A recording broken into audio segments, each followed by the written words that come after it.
Welcome to the Simpler Business Podcast, where we talk about ways to do what you love and serve your people in a way that brings you income and freedom. I'm your host, Marissa Roberts. Join me as I chat with my favorite entrepreneurs about how they simplify their biz so that you can simplify yours. Can email marketing work for any type of business?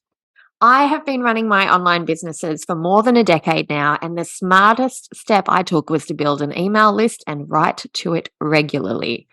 Email marketing is where I make most of my sales from my online programs, digital products, and VIP days, and it has been instrumental in creating a number of income streams that have continued to grow year after year.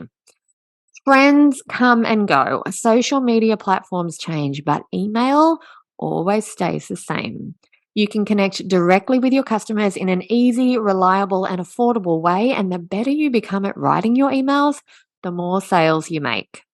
My guest today built her family business and started successfully selling in just a few months, and email is the number one way she makes sales and connects with her customers. Sena Wheeler is part of a third-generation fishing family and co-founder of Sena Sea, which brings wild Alaskan seafood direct to your door.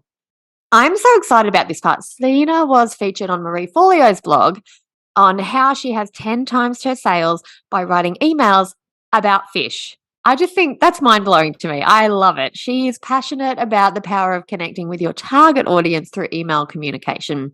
She and her husband enjoy running their family business together. They spend part of the year in Alaska, and they have the flexibility to enjoy watching their children participate in their school sports and, of course, eating and cooking fish. And I'm really excited to chat with Sena today because over the years, I have noticed people, listeners, students, private clients, they say things like email marketing only works for coaches. You can't sell products as successfully via email as you can with a shop front. And Sena is the perfect example to let you know that you can sell anything if you can connect with your audience and stay and nurture them on a regular basis. So Sena, welcome. I am so excited that you're here today. Hi, I am so glad to to be here. And thank you so much. That was kind of fun to hear. I know. It's always nice hearing people like give you history in your bio and then be like, I did do that. I did do that. That is a thing that happened. Yeah. Well, that sounds cool. I know, it's really, you're like, I want to meet that person. Wait a second, I am that person. No, it's really cool to have you here because I really do hear that on a regular basis. People are like, oh, email marketing's fine if you're a coach. And I'm like, no, email marketing works for everybody. It works for tangible products. It's actually in COVID times, it was a lifesaver for many businesses. A lot of businesses 100%. grew. Yeah, so cool. So yeah, let's jump in. Tell us about how did you start your business? Because honestly, I think listeners are going to be like, wow, I never would have thought that would be a thing. So yeah, how'd you get started? Yeah, we have a lot of wow because we're selling fish through the mail. I mean, it ships to your door. So there's that. But people are like, okay, now after COVID, we've gotten used to like you get your food to your doorstep. So that hurdle has come over. But yeah, just the idea of email marketing a product, I think that is kind of big, and it really does work. Just like you said, it does work. And when we started, I have a degree. I'll try to go fast, but I have a degree in food science, and so I've always been a food person. I worked at a food business, and my husband has been a fisherman, and my dad was a fisherman, and my grandpa was a fisherman, and everybody was fishermen. So fish and food is just like that. And my mom owned a health food store, so that part is just like you can't escape it. It's part of you. So even when I worked at a food place, I sold my husband's fish on the side just because that's what fishermen do. Their friends and family want some of that catch. Yeah. And then I stayed home with the kids for about 4 years, and we were living very rural at the time. Not much internet. And it was home with the kids, and it was great. And I was, my husband was fishing, and I'm always telling him, oh, you got to handle it like this. Cause I have my master's degree is actually in handling fish for food science. Oh, wow. So I've been just, oh, you got to chill it fast and you got to do this, and you got to do that. He's like, oh, great. This is really great when you tell me everything. Thanks, honey. Yeah, thank you. Okay. And then one day, this was, we 8 years ago, but it was starting to be big where you see people, ranchers that are doing a really nice job, say with their own beef or their own ranch, and then they're selling their grass-fed beef as this really special product that they raise themselves. And I was telling Rich, you should sell your fish like that, and you should do this, and you should do that. And he was on the marketing association for Copper River Salmon. You guys should do this, and you should do that. And he finally just looks at me and goes, "You should." I said, "Yeah, you should." He says, "No, you should do that. You should market my fish. And we'll sell my fish." And I was like, "Oh, that sounds kind of fun." And so we were on a long car drive. And by the time we got to Thanksgiving dinner, we had a business name and we were ready to go. Wow. That's a quick turnaround. That's pretty cool. Yeah. Yeah. And so that was Thanksgiving. January, we said, okay, let's do it. We did got our business, whatever, the license. And the first thing I did was enroll in B school through Maury Forleo. And it's the single thing that helped us be a real business. And our business would have been different. I can say that, it would have been a lot different if I had not enrolled in B school. And in that, it would have been like you're describing, it would have been a storefront. I would have described the fish very accurately and not even talked about us. I would have just sold fish. And going through the B school, it was this, authentic business that is yourself. And then as just a part of the course, it was like, oh, when you're setting up your website, I literally did it like I was setting my website when she said to set up her website. I just did exactly what she said. And it was, hook up an email thing. And I'm going, I didn't even know what an email list was. Yeah. And we were living rural. The steps. Yeah. I wasn't even on anybody's email list. I was like, yeah, okay. I mean, she said to do it. I'm just going to do it. I have no idea. And at that time, I look back and I just think it's so funny because I hadn't been on a lot of lists. I didn't know like what the methodology was, but I just started emailing. Yeah. And is that how you initially marketed your business? Were you like, no, I'm just going to jump in, do the B school thing? Because I'm a B schooler too. We're both part of the B school community, which was, we didn't even know that before we jumped on to this together. And it was just a coincidence, but it was a game changer for my first organizing business too. It changed me from just kind of like billboarding my business and just showing it was there, but actually showed me how to take the person who stumbles across me and find me, bring them into my community and build trust with my content and my emails and make them actually want to purchase something that I offer. It was a big thing. It was like I wasn't wasting money on advertising, hoping that somebody would want to buy it. It made a really big difference. So did you jump into that right from the start? Was B school and the steps involved kind of like, and the email touch point, something you did right from the very beginning? Yeah. And I'm really glad because, I would have been maybe scared to do it later. When I first did it, it just was on our website, like this email sign up, and she said to start emailing. So when I started, there was, 40 people. It was our friends and family that we launched a website. And so I would write them emails and I didn't overthink it, thankfully, because I knew that I knew most of these people. Yeah. It felt like writing to a friend, right? Right. Yeah. And it helped me get my tone. And I mean, I would not look back on those emails. I would be embarrassed now, but thank goodness I wrote them then because, you just have to start. And so I am really grateful for that, because you launched the site, we had champagne, we toasted, and it was like, the site's up and then it's crickets. I mean, nobody just stumbles upon your site. And so that was the big learning, like, oh, we thought we built our first website and like you open the floodgates, like you turn it on and like the people start just showing up. Yeah, I know. And anybody with a website knows that is it's not really like that. So the email became what to lean into and just, okay, well, let's just start talking about it. And I felt comfortable just practicing, like I said, because it was a small list and it just steadily grew. And I could see even in the beginning, my efforts were never wasted. There was always sales from an email. Yeah. And so that gave me enough confidence to go, well, this is not a waste of time. This is something to continue doing. Yeah, and I think a lot of people miss that when they first start a business, especially a product-based business. They think, okay, I'm just going to put the website out there. People who are looking for my thing will find me. SEO is a massive thing. Like, it's very difficult. It's very expensive if you get somebody to do it for you. And they forget about the power of that ongoing connection, and they just think people come to the website, buy, go. That's the end of the Right. story. They don't realize that email and has the power for you to be able to sell to the people who don't buy straight away, or resell to the people who do buy and are happy. And Right. then, because people, they go, they shop, they forget you exist.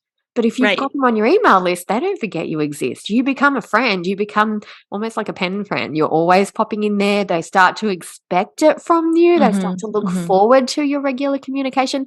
At what point did you realize just how powerful email can be? Was there a moment? I would say it took a couple years. In the beginning, it was just like, oh, this is one of the things I do. Like, I'm trying to do this business, I'm doing this. And then I realized, I, I want to say I actually enrolled in the Copy Cure, which is another Murray Folio. It's Yeah. really on copywriting, and that was probably 2 years in. And that at that point was because I was starting to see that, like, oh, the sales are coming from the emails. Yeah. And I ship on Mondays. I could in Shopify, I use Shopify, which is a product-based sales platform. And it shows you a lot of metrics because it's very, product-based. And I could see, it shows you charts of your sales on the email days. Tick, it would just be a spike on every email day. So it was just really clear to see, if I can just get better at that, that's the easiest kind of thing to lean into. And, you were saying earlier, like, we dumped money. I spent the first year, we dumped money into like, pay per clicks or something.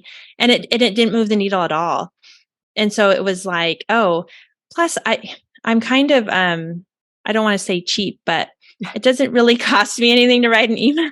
Same. I'm thrifty. Why spend the money if you can get the result without spending the money? Why not do the thing that's working Right. and just power up the thing that's already Yeah. working? Yeah. Especially when you're starting out and everything is costing you at that point, just putting a little bit of grit in is like, oh, that's refreshing. There's no price tag on that. Yeah.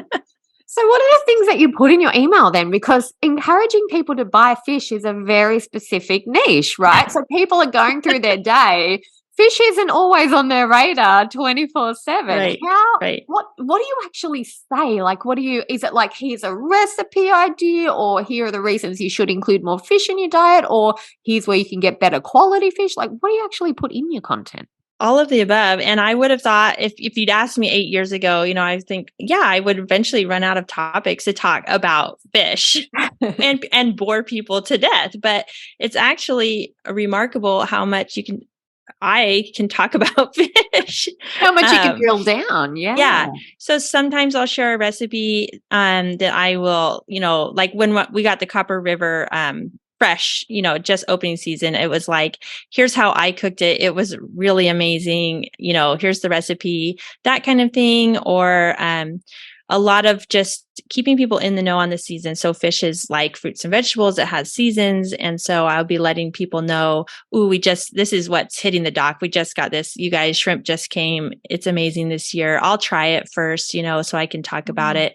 And so, the shrimp is great. You've got to get this. So it's a lot of me just kind of giving that insider perspective on what's really good right now, what you should buy, recipes to cook it. Recipes is really huge because people feel there's an intimidation level on fish where people just aren't sure. They're not comfortable cooking it. Yeah. And I don't get crazy with my recipes. It's just like, this is what I cooked, how I cooked it last night. It's nothing special. And I don't do a lot of really overdone preparation. So it's just something simple. And then I talk about, let's see. I don't, just stories from the boat and things like that too. So just family stuff. And so throughout the year, they'll have I'll tell a story, and it's kind of fun for me. It's kind of a challenge. Like as I've gotten better at email, I really focus on one message. That's instead of a newsletter style, blah, blah, 5 different points. Yeah. Yeah. And in the beginning, I did it more like that. I'm just kind of like, here's some things that I can think of to talk about. And now I feel like I'm drilling down more. It's like, I really have to tell myself 1 point. You can make 1 point, and then they can take one action. Yes. Because if you give them too many options, they get confused or they go down a rabbit hole, get distracted, and they're off somewhere else and they've forgotten all about your email. Yeah. Simple, to the point, give them an action to take. How many people write an email and don't include any action to take and then wonder why they don't make sales, right? Be clear about it. Right. Buy this thing now. And it's easy. I sell fish. I don't feel bad. Every single email has a link to some fish at the end, or in the middle. And I don't feel bad about that. And I think that people expect that. Exactly. I know that some people feel like they're selling, and in the beginning, I might not have. I like, oh, well, this email, I'm just like nurturing. But no, every single email has fish to sell. And I find that, I could talk about, oh, this fish is amazing right now, or this recipe, but I will sell other fish also.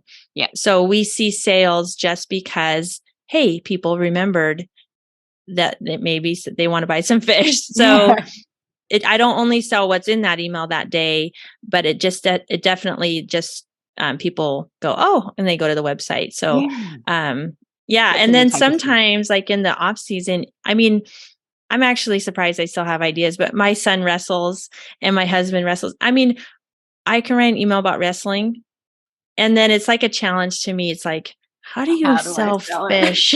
Yeah. And it's fun then. It becomes fun. It doesn't get stale. And you know what? I think you had this like big golden nugget in there that was hidden in that story. And that is when you're writing emails, just write it like you're writing to a friend, right? Include the behind the scenes. I love how you said, I don't necessarily need to do a big fancy like cooking show style thing. You just go, this is how I cooked it in my house. This is that little peek into your world, that connection with you as a person.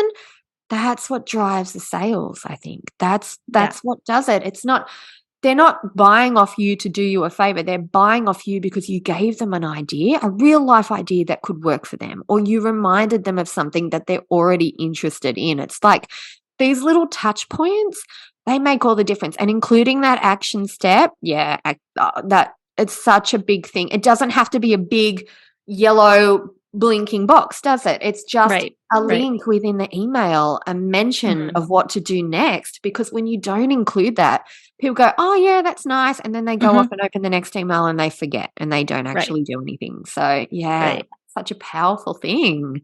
And I would say, here's a surprise. I never would have thought of this either. Obviously, I've already mentioned I didn't think of anything, but or never would have expected it. Is that because of the emails and the welcome series, the nurture sequence, my customers are amazing. And when I have customer service interactions, which I do every day, the more we sell, the more I do customer service, emails, this or that, or phone calls, they know me. Yeah. They talk to you like they're your friend. Yeah. And it just makes everything really nice because they're talking nice to me. They're amazing. They're wonderful people. They email me, I got the box. It's so great. I can't wait to try it tonight. And I emailed them back. Let me know. I can't wait. Let me know what you did, or if you did that one recipe. And so I have all these really positive email exchanges. And I just feel like, that's really enjoyable. And it's more enjoyable for me to do my business when I'm communicating with real people and have like kind of these relationships with people. And it's really because of the email, because they feel like, we have a connection, which we do, which is fun. Yeah, it makes such a big difference in your ongoing connection, I think, and the results of your business as an upside to it. Right. So, but you don't necessarily, not everybody's naturally good at writing emails, right? So you said yourself, your emails these days would be different to the ones that you were first sending out. Right. I think some of our listeners will be going, look, I know I should do email. I've heard I should do email. It's on my to-do list, but I'm just not good at writing, so I procrastinate on it. Have you got any tips for anybody on how they can get good at writing emails or get better at writing emails? Anything that you'd recommend for them to try? First, I'd say, I mean, I never was a writer. I never wanted to be a writer. I never even wrote birthday cards. I make my husband write birthday cards. I do not write a word. And so that is the most hilarious part about owning a business. I have realized you become a writer. You know, I mean, whatever you're doing, you're on your website, your social posting, your email, I mean, blogs, what you do is you write. And that's been really interesting. So I would say just, if you really just figure it out like that and go, oh, well, I'm going to find some resources. Like I will do a training and I will lean into learning how to write. I think that helps. And then the other thing I would say is, follow some people that you like. So I have people that I follow. Now I get the concept of a list. Yeah. And I'm a lot savvier about what lists I'm on and what lists I'm off. And, you know, I try to control my inbox, but I have a few people that I follow that sell in a totally different industry. It doesn't matter.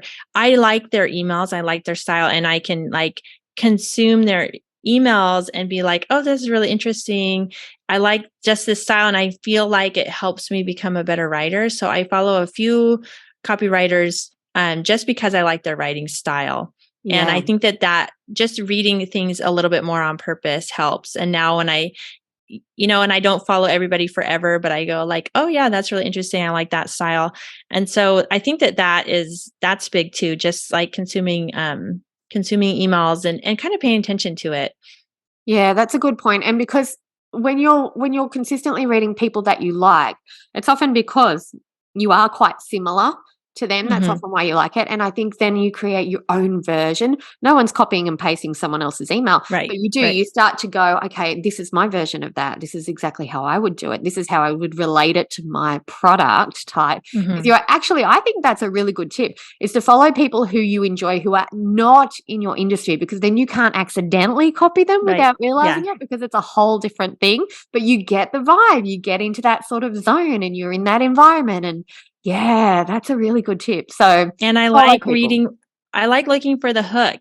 Basically, it's like, because you're telling a story, right? Like I mentioned the wrestling, like that's kind of, okay, I want to talk about this wrestling story. And it's like, how do I turn that into selling fish? Like that's the challenge to me. That's the fun part. And so I will read these emails and kind of go like, oh, fun story. Okay, where's the transition? Yeah. How did you make that about selling your coaching program? Yeah. And I'm watching for it. And it's fun to see, because sometimes it's very creative and sometimes it's very obvious. They just go, anyways, here's my coaching program. Yeah, exactly. I'm dying to know, how did you do the hook transition for the wrestling one? Like how did you make that a fish buying call to action?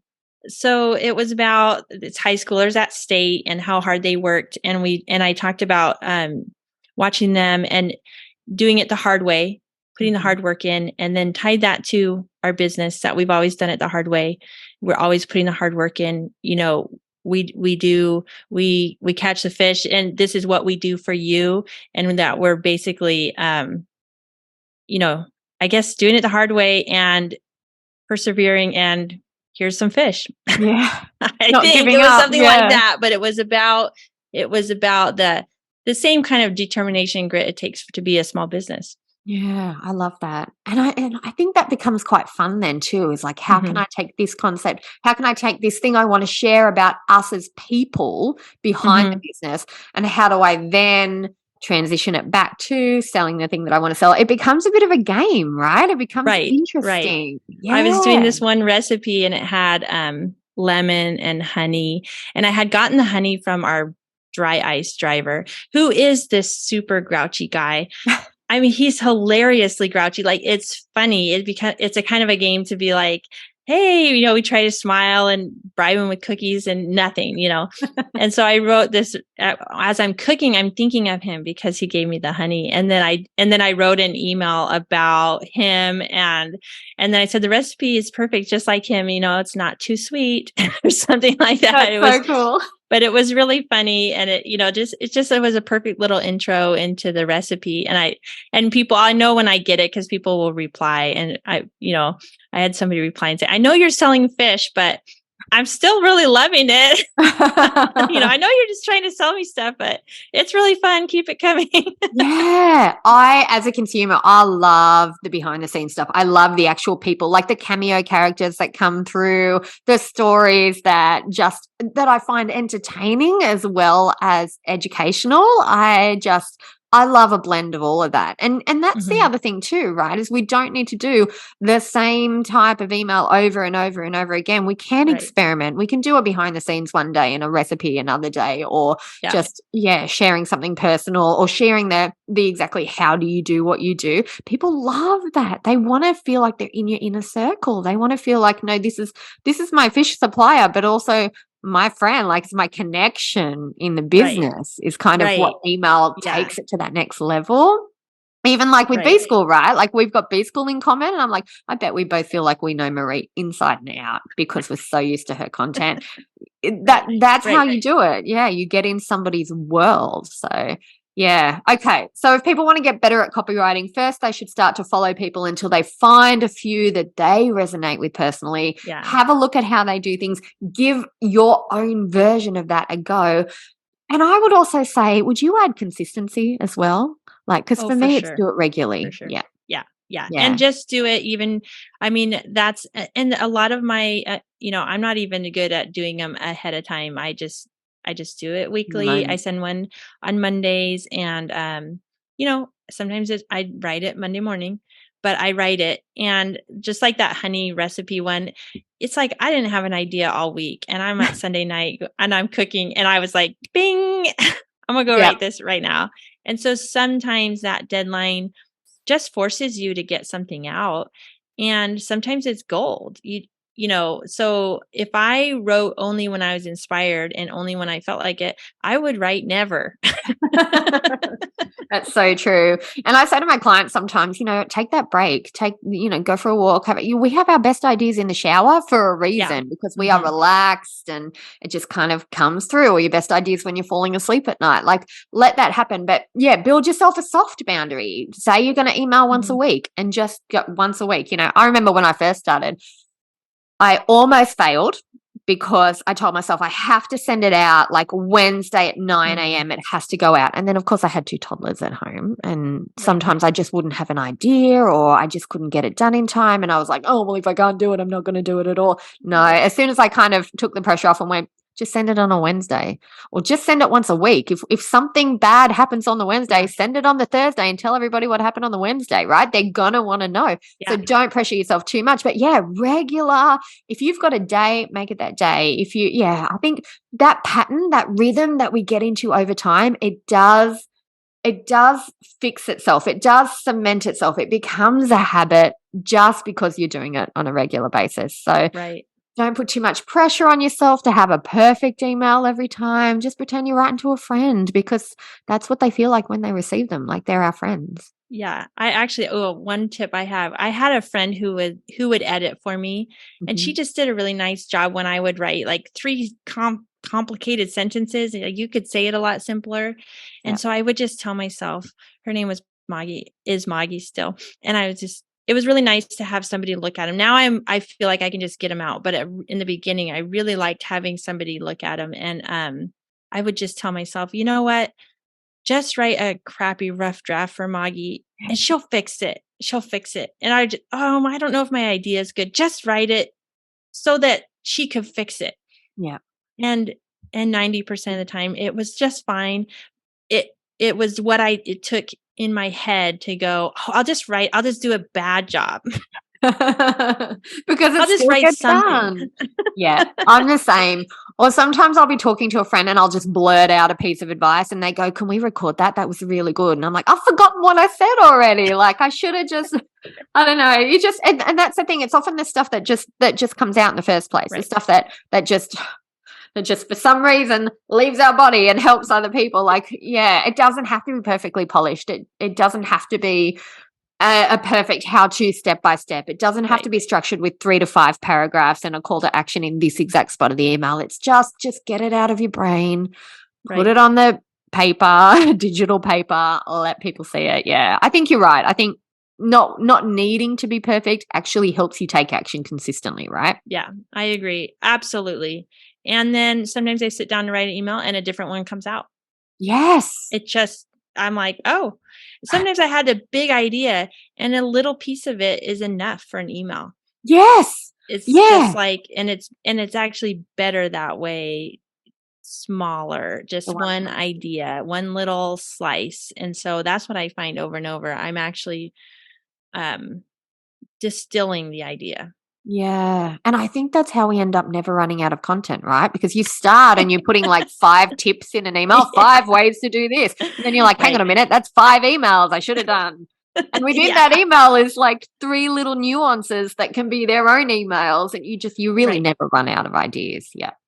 Right. Yeah. That's amazing. This has been such a fun conversation. I have loved having you on the show. I never thought I would ever meet anybody who sold a product that for me is so different to what I hear about every day, but follows the same steps and sees the same success. And it really is. Honestly, I feel like, guys, listening to this episode, just remember that you don't have to invent the wheel yourself. We have been guided by other people in the past and just made it our own and turned it into something for our business. You can take something that you see that you love out there and make your version of that and make it work for you. And honestly, email, if there's one thing you do, if you're feeling overwhelmed with social media and you think I can't be on TikTok and Instagram and Facebook and LinkedIn, it's so much. If you've got to pick one, pick email, because you can't get Yeah. randomly reported and blocked. It's not going to go the way of MySpace or Vine. Do you remember Vine? It was like 5-second videos. It was before. People don't even know that stuff existed. Periscope a few years ago exploded and then Right. disappeared. Email will always be there. People know how to read emails. They know how it works, right? So if you're going to pick one thing, pick email. Pick email. 100% pick email. Like if every other thing went down, as long as I have email, I'm fine. Yeah. But plus I write my email and then, oh, there's my social post. I just break it up. I Copy mean, paste. yeah. Exactly. If your business like died tomorrow, you could start a new one the next day and be fine as long as email is on your to-do Yeah. list. Not that our businesses are going to die. But there's always hope, because email is so reliable and user friendly, and yeah, and it's affordable. Like, you don't need Yeah. anything fancy. Yeah. And you can have a little trial and error and it's not costing you every email you send or, Yeah. like an ad or anything. You can just play around. Yep, exactly. Such a powerful thing. All right, I know our listeners are going to want more from you, Sena, and I think they're going to all be wanting to sign up to your email list to see your emails, but also they're going to want to buy fish. So let's share your website with them. I'm going to put it in the show notes, but you also have a cookbook, right, that you want to share, or a book on how to cook fish by a fisherman's wife. So Yes. yeah. Do you want to tell us a bit Yes. about that? What's that book like? Is it actually like, here are the recipes, or is it a story-based book, or what do they get when they get that? It's the recipes and some cooking tips. And basically when we first started, we ran farmers markets too. So that was really helpful, that in person, and everybody, or so many people that we talked to were like, okay, how do you cook the fish? I tell them and they go, no, how do you cook it? Like, how Yeah. are you going to cook it tonight? And so I found that's what people want to know. How do I cook the fish, being a generational fishing family? So that's what I wrote. And that comes on your first email. So if you sign up go to our website, senasea.com. Yep. SENASEA.com, and then sign up for our email list, of course. And that's in the welcome series, is that free downloadable cookbook. And that's just, I'm trying to answer your number one question first. Yeah, good idea. That's a really good tip, actually, for any business is, we've all got a couple of questions that people ask over and over again. So answer them in your first email and you've built that connection straight away. Right. Such a powerful thing. Yeah. All right. So I'm going to leave a link in the show notes to your website. Are you on any particular social media for Sena Sea as well? Like, do you guys go on Instagram more, or Facebook? Where do you hang out? Yeah, we're more, I'm more on Instagram, because there's a lot of food on Instagram. So that's kind of where I hang out, and we do Facebook too. Yeah, that makes sense. All right, I'm going to put links in the show notes for those too. This has been so fun. Thank you for coming onto the show and just sharing all of your email experience and insights, because that little peek into how someone else does it, it can be such a powerful motivator, such a good way to inspire people to give it a go. And I have just loved chatting with you. So thank you for being here. Thank you so much. I love it. This has been really fun. It has, it has. And everyone listening, I hope you've enjoyed it as much as I've enjoyed having this conversation with Sena today. Check out the website and the socials. Let us know if you found it helpful. Come and leave us a review and a rating on Apple Podcasts, because it's really helpful to know, are the topics that we're talking about helpful to you as a listener? We'd love to know. Come and find us on Instagram, send us a DM, and I will see you all in the next episode. I hope you enjoyed this episode of the Simpler Business Podcast. If you did, please subscribe, rate and review us on Apple Podcasts. There's a link in the show notes to make it nice and easy for you, just the way we like it. If you're ready to simplify and scale your business, you can get started with my free audio class at marissaroberts.com. See you next time.